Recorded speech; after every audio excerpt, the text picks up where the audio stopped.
ایک چڑی اور چڑیا شاخ پر بیٹھے تھے۔ دور سے ایک انسان آتا دکھائی دیا۔ چڑی نے چڑے سے کہا کہ اڑ جاتے ہیں، یہ ہمیں مار دے گا۔ چڑیا کہنے لگا کہ بلی لوگ، دیکھو ذرا اس کی دستار پہناوا، شکل سے شرافت ٹپک رہی ہے، یہ ہمیں کیوں مارے گا؟ جب وہ قریب پہنچا تو تیر کمان نکالی اور چڑا مار دیا۔ چڑی فریاد لے کر بادشاہ وقت کے پاس حاضر ہو گئی۔ شکاری کو طلب کیا گیا۔ شکاری نے اپنا جرم قبول کر لیا۔ بادشاہ نے چڑی کو سزا کا اختیار دیا کہ جو چاہے سزا دے۔ چڑی نے کہا کہ اس کو بول دیا جائے کہ اگر یہ شکاری ہے تو لباس شکاریوں والا پہنے، شرافت کا لبادہ اتار دے۔ مانا منافقت کرنا عادت ہوتی ہے اکثریت کی، مگر کم از کم خود اپنی ذات کے ساتھ تو نہ کرو۔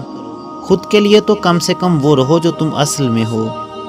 اللہ پاک ہمیں منافقین کی صف میں شامل نہ کرنا اور ان کے شر سے دنیا و آخرت میں بچانا۔ بے شک تو ہر چیز پر قادر ہے۔